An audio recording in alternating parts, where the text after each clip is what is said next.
Hello मेरे प्यारे दोस्तों, आप सभी का स्वागत है फिर से एक नए वीडियो पे। तो आज के हम लोग इस वीडियो में देखने वाले हैं प्रीवियस ईयर क्वेश्चन आंसर देखने वाले हैं 2025 का, जो आपके डायरेक्ट 14 फरवरी 2026 के एग्जाम में देखने के लिए मिलेगा। इसलिए आप लोग इस वीडियो को बिना स्किप करके देखिएगा। तो चलो तब हम लोग वीडियो को तब स्टार्ट करते हैं। हम लोग समय नहीं गवाते हैं और डायरेक्ट क्वेश्चन आंसर को देखने का प्रयास करते हैं। तो फर्स्ट क्वेश्चन में दिया गया है कि हड़प्पा सभ्यता को सिंधु घाटी सभ्यता क्यों कहा जाता है। तो आंसर में लिखिएगा कि हड़प्पा सभ्यता सिंधु नदी के पास बसी हुई है, इसलिए हम लोग हड़प्पा सभ्यता को सिंधु घाटी सभ्यता भी कहते हैं।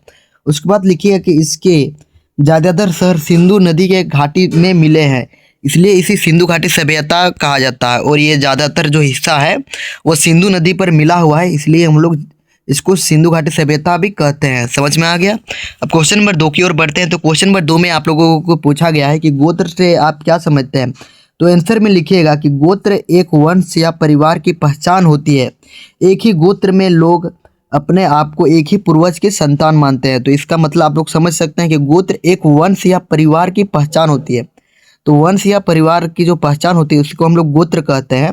और एक ही गोत्र के लोग अपने आपको एक ही पूर्वज के संतान मानते हैं, इसे ही हम लोग गोत्र कहते हैं या गोत्र से समझते हैं, इसे गोत्र समझते हैं। क्वेश्चन नंबर 3 कि अल-बिरूनी द्वारा रचित पुस्तक का क्या नाम है। तो आंसर में लिखिएगा कि अल-बिरूनी द्वारा लिखी गई पुस्तक का जो नाम है वो किताबुल हिंद है। क्या है? तो किताबुल हिंद। और आप लोग कमेंट में बताओ कि जो इब्न बतूता है उसने किस पुस्तक की रचना किया था। अब हम लोग क्वेश्चन नंबर देखते हैं 4 नंबर कि 4 नंबर में पूछा गया कि प्रारंभिक भक्ति आंदोलन की उत्पत्ति भारत के किस भाग से हुई है। तो आंसर में लिखा कि प्रारंभिक भक्ति आंदोलन की उत्पत्ति दक्षिण भाग से हुई है। कौन से भाग से? तो दक्षिण भाग से ही प्रारंभिक भक्ति आंदोलन की उत्पत्ति हुई है। हम लोग क्वेश्चन नंबर 5 की ओर बढ़ते हैं। तो क्वेश्चन नंबर 5 में पूछा गया कि विजयनगर और बहमनी साम्राज्य के बीच संघर्ष का क्या कारण था। मतलब उसके अंतर युद्ध हो रहा था, उस युद्ध का क्या क्या कारण था। तो आंसर में लिखेगा कि विजयनगर और बहमनी राज्य के बीच संघर्ष का मुख्य कारण था रायचूर दोआब पर अधिकार।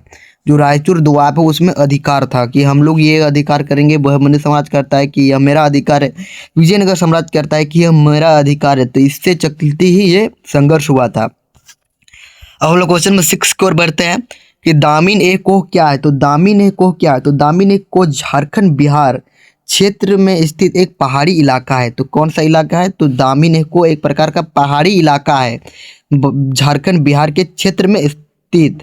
आंसर में लिखिएगा कि यह क्षेत्र संथाल जनजाति के बसने के लिए अंग्रेजों द्वारा तय किया गया था। समझ में आएगी। क्वेश्चन नंबर 7 कि भारत छोड़ो आंदोलन की शुरुआत कब और कहाँ से हुई। तो भारत छोड़ो आंदोलन की शुरुआत 8 अगस्त 1942 को हुआ था। कब हुआ था? तो 8 अगस्त 1942 को। और वर्तमान में मुंबई के ग्वालियर टैंक मैदान में हुआ था। ग्वालियर टैंक के मैदान में या मुंबई के ग्वालियर टैंक मैदान में हुआ था। अब थोड़ा लिख लीजिएगा कि इसी दिन महात्मा गांधी ने अंग्रेजों से भारत छोड़ने की मांग करते थे। इसी दिन जो महात्मा गांधी जो थे उसने मांग किया था कि भारत को छोड़ने की, करो या मरो का नारा इसी समय दिया गया था। ठीक। अब क्वेश्चन नंबर 8 नंबर को बढ़ते हैं। तो क्वेश्चन नंबर 8 में पूछा गया था कि उद्देश्य प्रस्ताव कब और किसने प्रस्तुत किया। तो इनसे उद्देश्य प्रस्ताव 13 दिसंबर 1946 को पंडित जवाहरलाल नेहरू द्वारा भारतीय संविधान सभा में प्रस्तुत किया गया। समझ में? किसके द्वारा? तो पंडित जवाहरलाल नेहरू के द्वारा। कब किया गया था? 13 दिसंबर 1946 को। इसका प्रस्ताव का उद्देश्य भारत को स्वतंत्र, इसका जो प्रस्ताव दिया गया था कि भारत को स्वतंत्र होना चाहिए, संप्रभु होना चाहिए, लोकतांत्रिक होना चाहिए और राष्ट्र के रूप में स्थापित करना था। तो इसीलिए ही उद्देश्य था कि प्रस्थान को शुरू किया जाए। अब सेक्शन ए हम लोग देख चुके हैं। अब सेक्शन बी देख लेते हैं। ये आप लोगों का 3 मार्क्स रहेगा और आप लोगों का 6 क्वेश्चन रहेगा। तो आप लोगों का टोटल 18 मार्क्स यहाँ से आएगा। क्वेश्चन 8 रहेगा लेकिन आप लोगों को 6 क्वेश्चन बनाना है। ठीक। देखिए क्वेश्चन नंबर 9 में कि मोहनजोदड़ो से प्राप्त विशाल असरानगर पर एक संक्षिप्त टिप्पणी लिखे। तो आंसर में लिखिए मोहनजोदड़ो से मिला विशाल असरानगर हड़प्पा सभ्यता की एक महत्वपूर्ण इमारत थी। यह पक्की ईंटों से बना था और इसमें पानी भरने व निकालने की अच्छी व्यवस्था थी। इसका उपयोग लोग धार्मिक कार्यों और सामूहिक स्नान के लिए करते थे। मतलब जो स्नानागार जो बनाया गया था उसमें लोग धार्मिक कार्य करने के लिए जाते थे, पूजा पाठ यानी कि यही सभी। और स्नान करने के लिए भी जाते हैं, सामूहिक स्नान। अब हम लोग 10 नंबर की ओर बढ़ते हैं।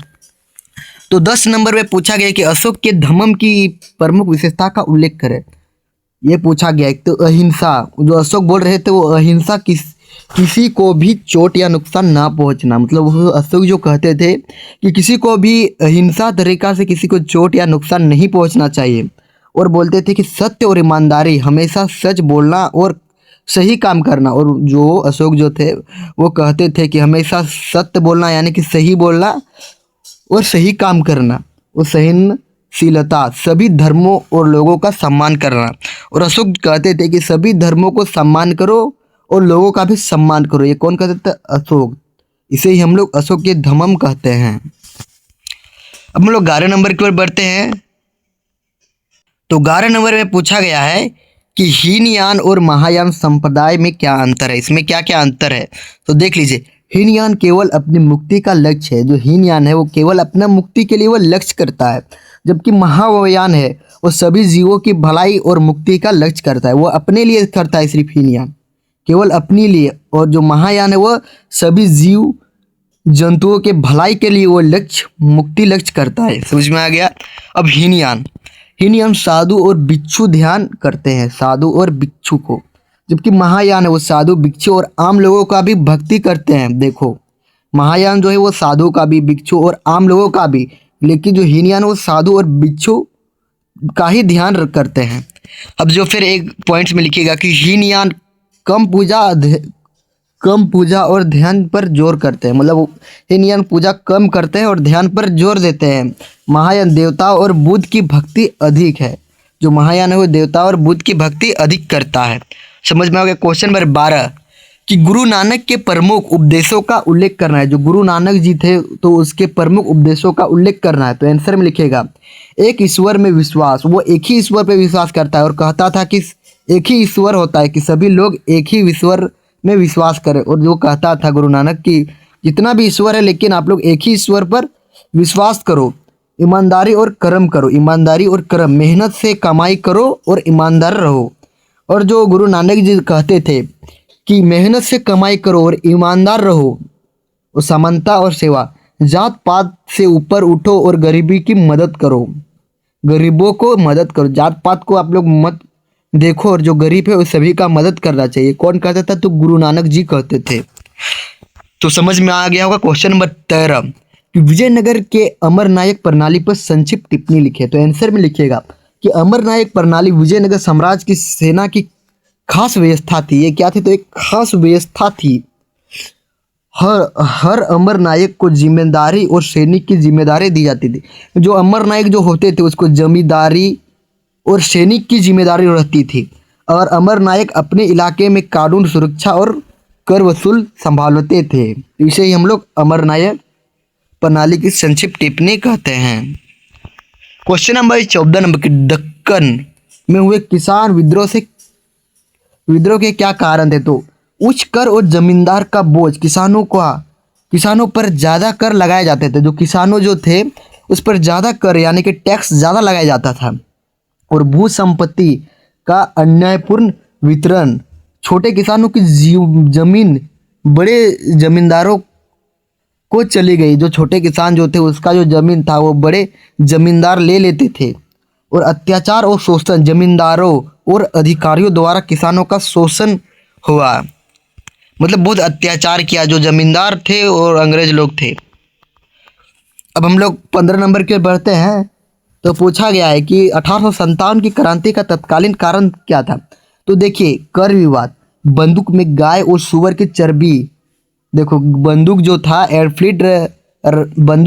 एनफील्ड, तो उसमें गाय और सुअर का चर्बी मिलाकर लगाया जाता था। तो ये क्या है? तो ये धर्म, इससे धार्मिक भावनाएं आहत हुई कि ये सब नहीं होना चाहिए। और दूसरा पॉइंट लिखिएगा कि ब्रिटिश दमन, अत्याचार, जमीन छीनना और भारी कर। जो ब्रिटिश लोग थे वो अत्याचार कर रहे थे, जमीन को छीनने का वो बहुत ज़्यादा अत्याचार करते थे। और भारी कर मतलब और बहुत ज़्यादा वो लोग टैक्स लेते थे। समझ में आ गया। और सैन्य अंतोष, वेतन, पनौती और सम्मान, यानी कि देखो जो अंग्रेज लोग थे वो सभी को तो अच्छे वेतन देते थे, लेकिन जो वेतन देते थे क्वेश्चन नंबर 16 में पूछा गया था कि सवर्णीय अवज्ञा आंदोलन क्या है। तो अवज्ञा आंदोलन वह आंदोलन है जिसमें गांधी जी ने अंग्रेजों के कानून और नियमों का शांतिपूर्ण तरीके से उल्लंघन किया। मतलब वो कभी लड़ाई झगड़ा नहीं करते थे। जो महात्मा गांधी थे वो शांतिपूर्ण तरीके से अंग्रेजों से कानून तरह से लड़ रहे थे। इसमें लोग हिंसा का सहारा नहीं लेते बल्कि सत्याग्रह और अहिंसा के जरिए अपनी मांग पूरी करने की कोशिश करते हैं। उदाहरण नमक सत्याग्रह जैसे कि दांडी मार्च 1930 में हुआ था। कब हुआ था? तो 1930 में, याद कर लेना है। अब हम लोग सेक्शन सी की ओर बढ़ते हैं और आप लोगों का ये हुआ लॉन्ग आंसर टाइप क्वेश्चन यानी कि दीर्घ उत्तरीय प्रश्न। इसमें आप लोगों को इसमें 6 क्वेश्चन पूछा जाएगा। इसमें से आप लोगों को कितना, तो 4 क्वेश्चन बनाना है तो आप लोगों को 20 मार्क्स पूछा जाएगा। क्वेश्चन टोटल रहेगा 6 रहेगा। ठीक, समझ में आ गया। अब हम लोग क्वेश्चन नंबर 17 नंबर का फर्स्ट क्वेश्चन देखते हैं कि हड़प्पा सभ्यता के प्रमुख विशेषताओं का वर्णन करें। तो देखिए मैं दिया गया है कि आंसर में लिखेगा कि नगर योजना, शहरों की सड़कों का सुनिश्चित जाल और मकानों में पक्की ईंटों का इस्तेमाल। देखो जो हड़प्पा सभ्यता का जो विशेषता जो थे, वहाँ के जो लोग थे वो घरों पर ताला भी नहीं लगाते। ये सब आप लोग लिख लेना है और हो सके तो कॉपी में लिख लेना है कि वो लोग अपने ताला पर, मतलब घर पर ताला नहीं लगाते थे और वहाँ पर कोई भी दुख नहीं होता था क्योंकि वो बहुत अच्छा सभ्यता था। ठीक है, हड़प्पा सभ्यता। तो आप लोग पॉइंट में लिख लीजिए कि जल प्रबंधन, मतलब जल, तो जल यानी कि उसके लिए स्नानागार था। जल प्रबंधन के लिए तो स्नानागार, जहाँ पर लोग पूजा करते थे तो वहाँ पर नहाते थे। और नालियाँ हो जाएगा, जलाशय से स्वच्छता का ध्यान, मतलब वहाँ पर जल जो था वो एकदम अच्छा था। यहाँ पर गंदगी नहीं था। लिखाई और कला, हड़प्पा लिपि और छोटे छोटे मूर्तियाँ, मोहरे, और हड़प्पा का जो लिपि था वो चित्रलिपि था। ये याद रख लेना है क्योंकि ऑब्जेक्टिव में पूछा जा सकता है। क्वेश्चन नंबर 3 कि व्यवसाय और व्यापार, कपड़ा, जो व्यवसाय और व्यापार क्या करते थे, तो कपड़ा बुनते थे, कृषि करते थे, हस्तशिल्प और व्यापार में प्रमाण। और 4 पॉइंट में लिख लीजिए कि धार्मिक और सामाजिक जीवन, प्रमुखता सांस्कृतिक और धार्मिक चिन्हों को।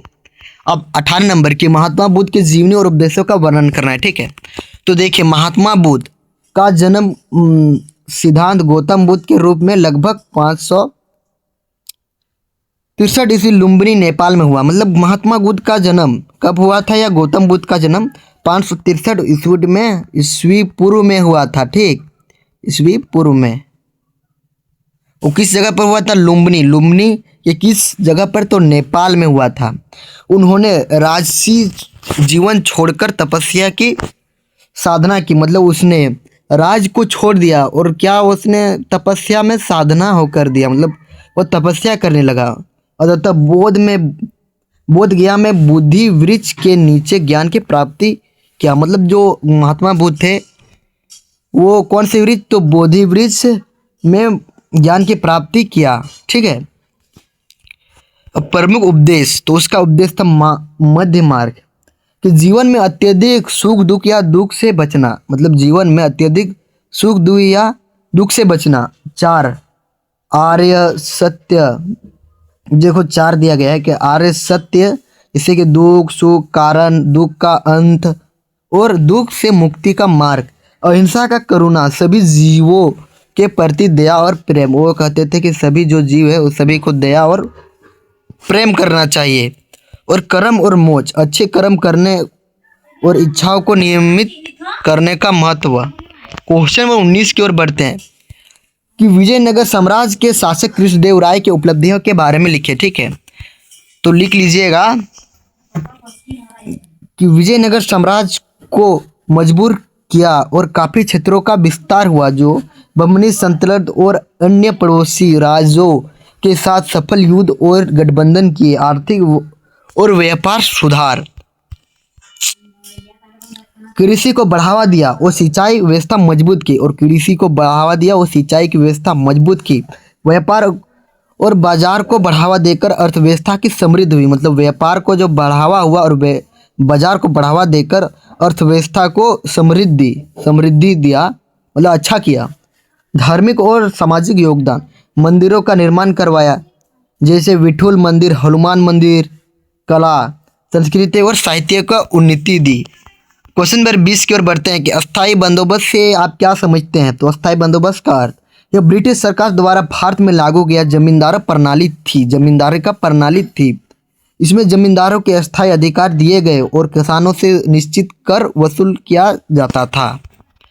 अब प्रमुख विशेषताओं कि अस्थाई कर, जमीन और सरकार के बीच कर की राशि अस्थाई तय की गई। किसान की स्थिति, किसान को जमीन पर सीमित अधिकार दिया गया, अधिकांश लाभ जमींदार को हुआ। जमींदार हक, जमींदार को जमीन का मालिक और कर वसूलने का अधिकार था। जो जमींदार जो थे उसे जमीन का मालिक कहते थे, जमींदारी हक, या जमींदार को जमीन का मालिक कहते थे और वह कर वसूलने का अधिकार था उसको। और सरकारी नियंत्रण, सरकार केवल कर वसूली और कानून के लिए जिम्मेदार थे। क्वेश्चन नंबर 21 कि 1857 के प्रमुख कारणों का उल्लेख करें। तत्कालीन कारण तो आप लोगों को मैं बता चुका, तो ये आप लोग देख लीजिएगा। दीर्घकालीन हम देखते हैं कि ब्रिटिश के दमनकारी नियम और अत्याचार, जमींदारी और करों का अत्यधिक बोझ हो गया। जमींदारी जो लोग थे वो कर लेते थे तो बहुत ज़्यादा बोझ दे देते थे, किसको, तो किसानों को। जमीन, राजनीतिक और सामाजिक असंतोष, जैसे राज्यों और रियासतों का ब्रिटिश नियंत्रण। क्वेश्चन नंबर 22 कि भारतीय राष्ट्रीय आंदोलन में गांधी जी की भूमिका का वर्णन करना है। ठीक है, तो ये वीडियो अच्छा लगा तो लाइक करिए, कमेंट करिए, सब्सक्राइब करिए। जय हिंद, वंदे मातरम।